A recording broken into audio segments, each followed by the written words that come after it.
Shalom peuple de Dieu, que la paix du Seigneur soit avec vous de partout où vous nous suivez.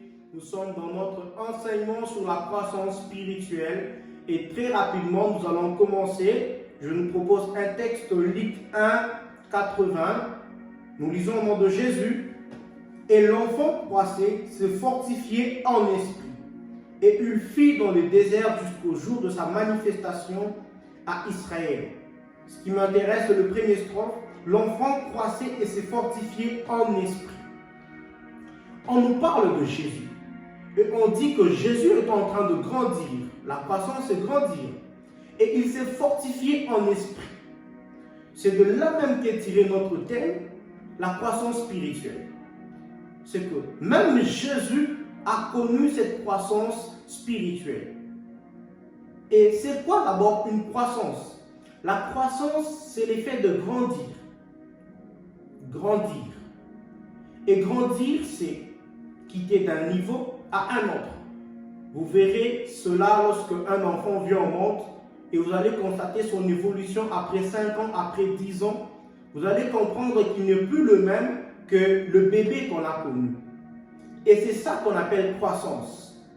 Le deuxième mot que j'aimerais définir avant d'aller plus loin, c'est spirituel. Le spirituel, c'est tout ce qui échappe à nos 5 sens. Parmi les 5 sens, nous avons l'ouïe, le toucher, le goût, la vue et tout ce que vous connaissez là. Et tout ce qui échappe à ces 5 sens, c'est ce qu'on appelle spirituel. Tout ce qui va au-delà du 5 sens, c'est spirituel. Autrement dit, les spirituels, c'est le monde des esprits. Les humains n'ont pas accès. Les spirituels, c'est le monde des esprits. Et je nous propose des textes pour entrer dans le vif de notre message. Jean 1, 12 et Job 32, 8. Très rapidement, nous allons lire Jean 1, 12. On commence par Job 32, 8 et on va lire Jean 1, 12. Job 32, 8, nous lisons au nom de Jésus. Mais en réalité, dans l'homme, c'est l'esprit, le souffle du Tout-Puissant qui donne l'intelligence. Jean 1, 12, nous lisons au nom de Jésus. Mais à tous ceux qui l'ont reçu, à ceux qui croient en son nom, elle a donné le pouvoir de devenir enfants de Dieu, lequel sont nés, le verset 13, non du sang, ni de la volonté de la chair, ni de la volonté de l'homme, mais de Dieu.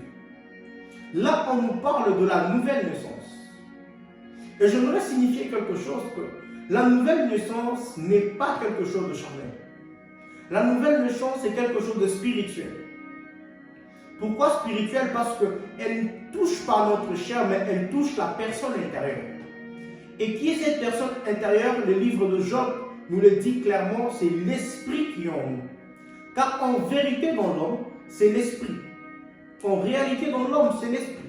Et la nouvelle naissance touche à notre esprit, touche notre être intérieur.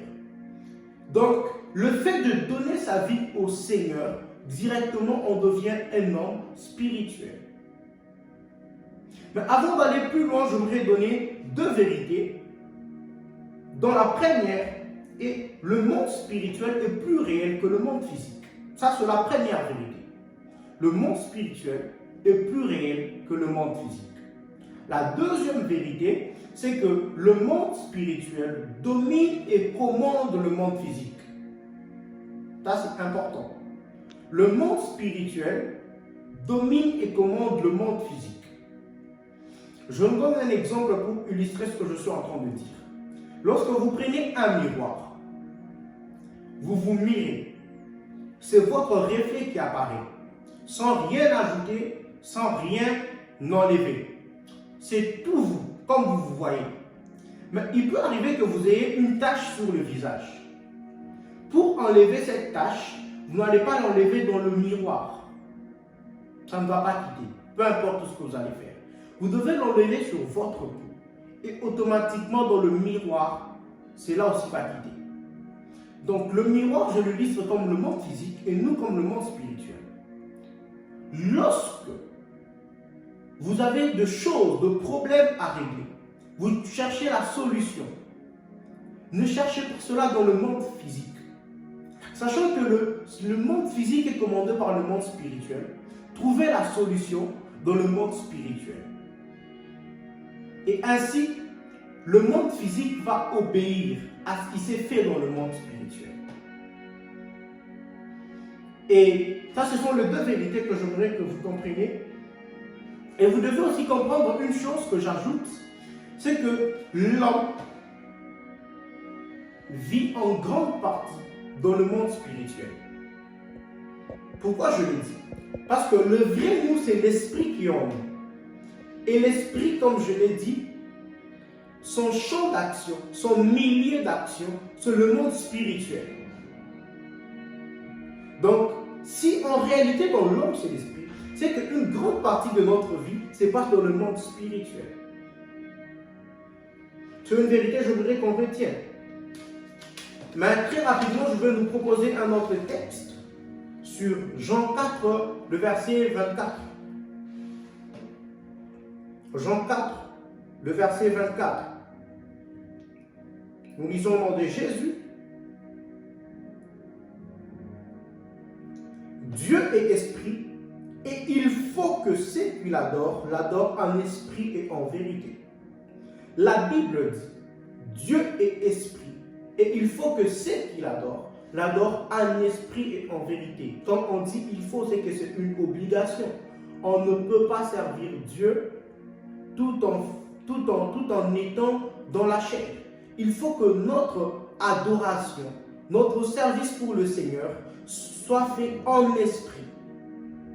Donc, c'est important d'être un homme spirituel.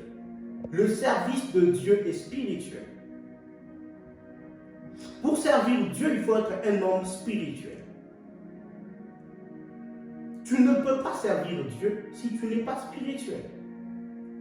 Et j'aimerais préciser quelque chose de très important. C'est que lorsque nous donnons notre vie au Seigneur Jésus-Christ, automatiquement nous avons la nature divine. Parce que, selon les principes de la naissance, un manguier ne peut pas donner de banane. Le manguier donne que le mangue. Et comme Dieu est esprit, lorsque nous donnons notre vie au Seigneur, automatiquement nous devenons aussi des esprits vivants. Voilà pourquoi nous devenons spirituels. Et nous sommes spirituels et nous devons servir Dieu spirituellement. Mais seulement comme le principe de la naissance, c'est que lorsque une personne vient au monde, il n'est né pas avec la force, il n'est né pas directement en train de parler, il n'est né pas en train avec une certaine connaissance. Il faut la croissance. Et la seule différence entre le monde physique et le monde spirituel, c'est que le monde physique, normalement, la croissance vient avec le temps. Tu n'as rien à forcer. Elle vient au fur et à mesure. Mais dans le monde spirituel, la croissance vient par rapport à ce que tu fais. C'est comme ça que beaucoup ont donné leur vie au Seigneur, mais ils ne grandissent pas spirituellement. Parce que dans le monde spirituel, cela impose et exige tes actions. Tu grandis par rapport à ce que tu fais. Tu grandis par rapport à ce que tu dois faire. Et dans nos prochaines vidéos, nous allons parler de comment grandir spirituellement. Restez connectés, abonnez-vous et n'oubliez pas d'activer la cloche de notification pour ne rater aucun de nos prochaines vidéos. Que la paix du Seigneur soit avec vous.